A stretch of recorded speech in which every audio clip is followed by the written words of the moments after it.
마태복음 16장 1절로 4절입니다.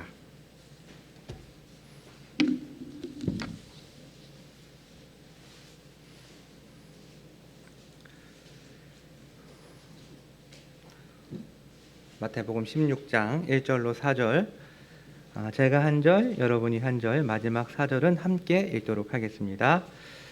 바리새인과 사두개인들이 와서 예수를 시험하여 하늘로부터 오는 표적 보이기를 청하니,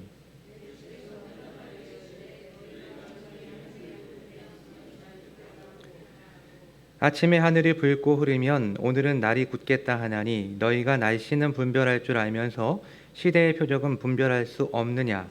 악하고 음란한 세대가 표적을 구하나 요나의 표적 밖에는 보여줄 표적이 없느니라 하시고 그들을 떠나가시니라. 아멘. 지난 시간 우리는 예수님께서 이방 지역인 이 데가볼리의 한 광야에서 4천 명을 먹이신 급식 기적, 즉 칠병이적의 기적에 대해서 함께 나누었습니다.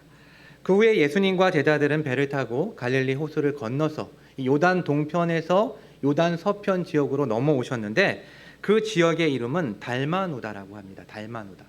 근데 성경 안에서는 이 달마누다 지방이 다양한 이름으로 불리는데 마가단이라고 불리기도 하고, 우리에게 익숙한 막달라 마리아의 고향 막달라라고 불리기도 합니다.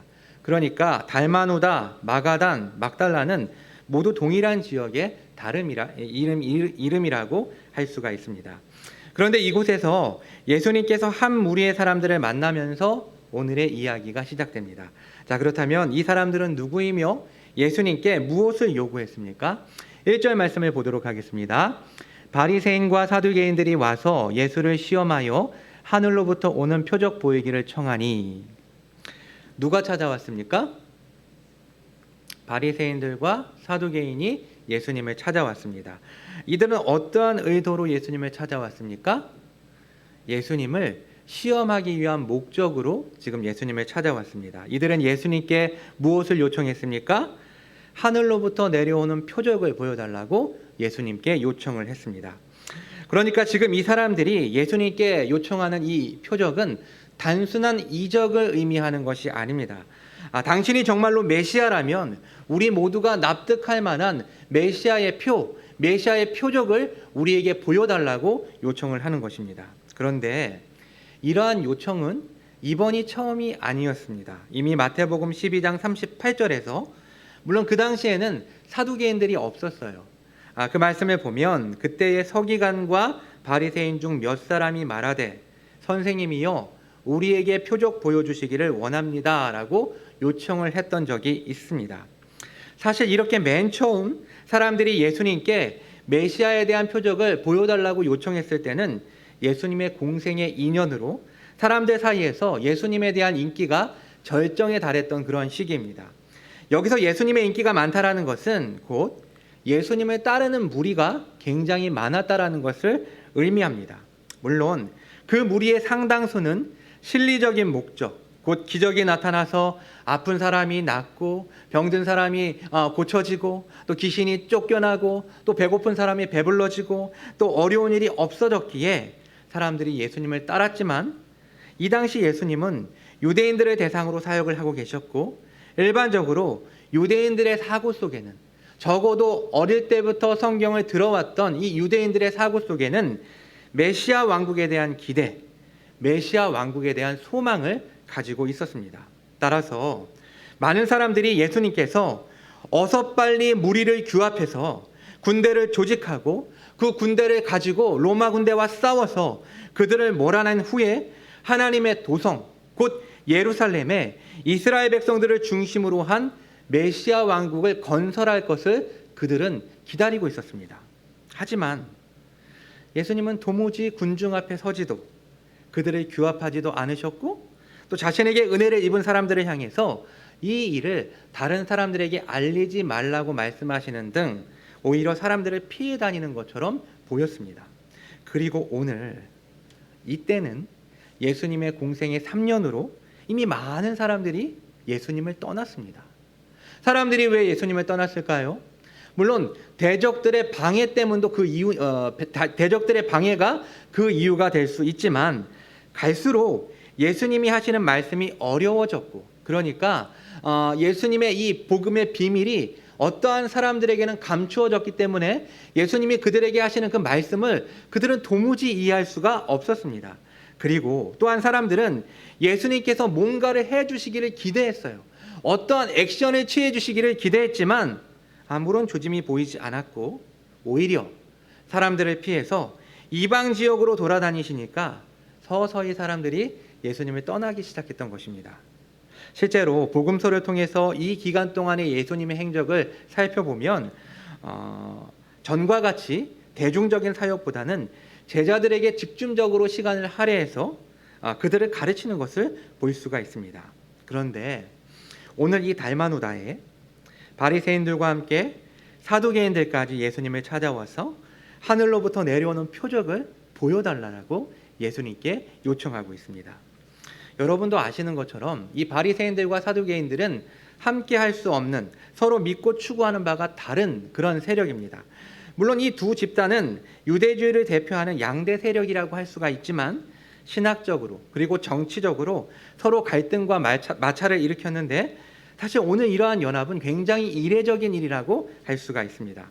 아마도 15장 1절에 있었던 이 예루살렘으로부터 파견되었던 이 바리새인들과 사두개인들이 각각 자신들의 그런 세력의 부고가 되었고, 이 바리새인과 사두개인으로 구성된 유대인 최고의 의결 기구라고 할 수 있는 산헤드린 공회에서 예수님을 좀 더 자세히 조사할 목적으로, 그리고 예수님의 꼬투리를 잡기 위한 목적으로 아마도 팀을 꾸려서 예수님을 방문한 것인지도 모르겠습니다.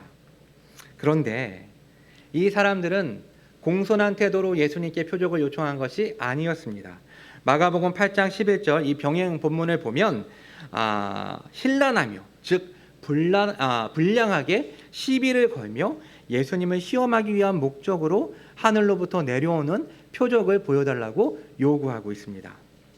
사실 예수님은 지금까지, 이때가 언제입니까? 공생의 3년에 이를 때까지 수많은 이적을 보여주셨습니다. 일전에 세례 요한이 옥중에서 제자 두 사람을 예수님께 보내면서 오실 분이 당신이십니까? 아니면 우리가 다른 분을 기다려야 합니까? 라고 질문을 던진 적이 있었습니다. 무슨 말입니까? 이 말은 예수님께 예수님이 정말 메시아이신지를 묻고 있는 그런 질문이었습니다. 이때가 예수님의 공생의 아주 초기였는데 예수님이 뭐라고 말씀하셨습니까? 마태복음 11장 4절로 5절을 보면 예수께서 대답하여 이르시되 너희가 가서 듣고 보는 것을 요한에게 알리되 맹인이 보며 못 걷는 사람이 걸으며 나병 환자가 깨끗함을 받으며 못 듣는 자가 들으며 죽은 자가 살아나며 가난한 자에게 복음이 전파된다 하라 라고 말씀하셨습니다. 여러분, 이게 무슨 말입니까? 물론 이 말씀은 이사야서의 인용입니다. 예수님은 지금까지 이 질문이 오가던 시기는 예수님의 공생의 초기인데 지금까지 예수님이 보여주신 일들만 하더라도, 그러한 기적만 하더라도 요한이 충분히 예수님이 메시아라는 것을 알 수 있다라는 그런 의미입니다.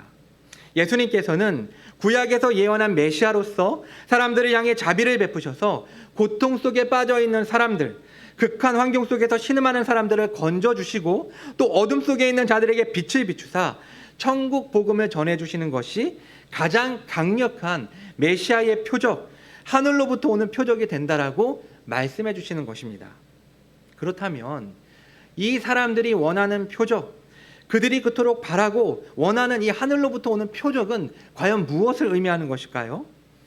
이 사람들은 단순히 병을 고치거나 귀신을 내쫓는 것과 같이 사람들에게 어떠한 것을 해주는 것이 아닌 훨씬 더 신비하고 희한한 일, 그래서 더 큰 초자연적인 어떠한 역사를 예수님께서 일으키시기를 원했습니다.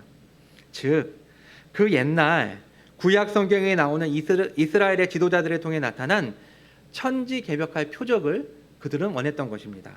무엇이 있을까요?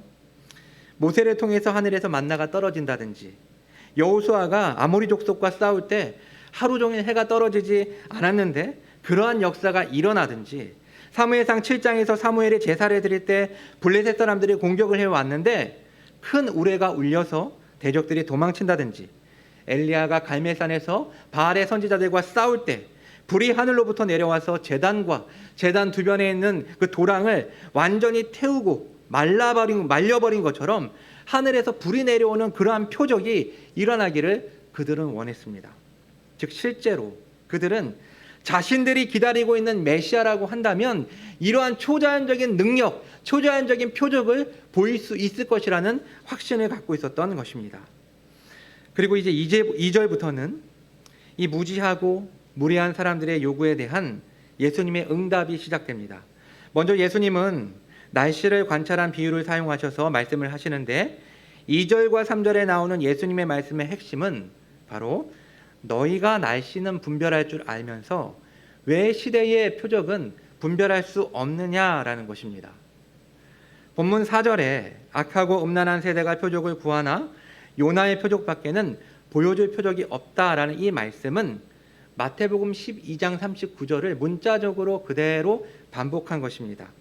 그런데 여기서 이 악하고 음란한 세대는 출애굽 시기의 광야 1세대를 의미합니다. 즉 엄청난 기적 속에서도 끝까지 하나님을 믿지 않고 원망과 불평 속에 광야에서 죽어갔던 이 출애굽 1세대의 재현이라고 말할 수가 있습니다.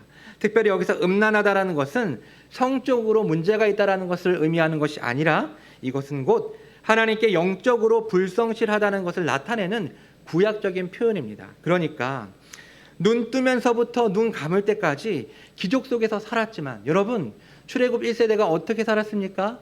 날마다 구름 기둥과 불 기둥으로 인도하시는 하나님의 그 역사를 보았고 만나를 먹었고 40년 동안 광야 생활을 했지만 옷이 헤어지지 않는 신발이 떨어지지 않는 그런 초자연적인 능력 속에서 반석에서 물이 나오는 것들을 경험하면서 살았지만 그들은 끝까지 주님을 믿지 않았고 원망하고 불평하다가 광야에서 죽어갔던 악하고 음란한 세대였던 것입니다. 자, 그렇다면 여기서 말씀하시는 요나의 표적, 이 요나의 표적은 과연 무엇을 의미하는 것일까요? 오늘 본문에서는 그 의미를 자세하게 설명하고 있지 않지만 일전에 예수님께서 말씀하셨던 마태복음 12장 39절로 41절을 보면 한번 찾아볼까요? 마태복음 12장 39절로 41절 같이 한 목소리로 한번 읽어보도록 하겠습니다. 예수께서 대답하여 이르시되 악하고 음란한 세대가 표적을 구하나 선지자 요나의 표적 밖에는 별 표적이 없느니라. 요나가 밤낮 사흘 동안 큰 물고기 뱃속에 있었던 것 같이 인자도 밤낮 사흘 동안 땅 속에 있으리라. 심판 때에 니느웨 사람들이 일어나 이 세대 사람들을 정죄하리니 이는 그들이 요나의 전도를 듣고 회개하였음거니와 요나보다 더 큰 이가 여기 있으며. 여기까지요. 그러니까 요나의 표적밖에는 보여줄 것이 없다라는 예수님의 이 말씀은 표면적으로는 요나가 큰 물고기 뱃속에 들어갔다가 사흘 만에 다시 나온 것처럼 예수님께서 죽었다가 사흘 만에 다시 부활할 것을 의미합니다. 그리고 이 말씀의 실제적인 의미는 요나의 전도를 듣고 느느웨 사람들은 회개했지만 예수님의 가르침과 기적을 보고도 예수님을 목격하고도 여전히 하늘로부터 오는 표적을 요청하며 신란하는 이 유대주의자들은 회개하지 않았습니다. 결국 이 사람들에게는 더 이상의 표적이 주어지지 않을 것이고 하나님의 심판이 임할 것이라는 심판에 대한 예수님의 선언입니다. 그리고 예수님은 그들을 떠나가십니다. 말씀을 정리하도록 하겠습니다.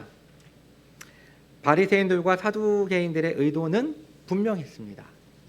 그들은 예수님을 시험하기 위한 목적으로 멀리 예루살렘으로부터 오는 수고를 마다하지 않았고 또 하나가 될 수 없는 정적끼리 손을 잡아야 하는 불편함도 감수했습니다.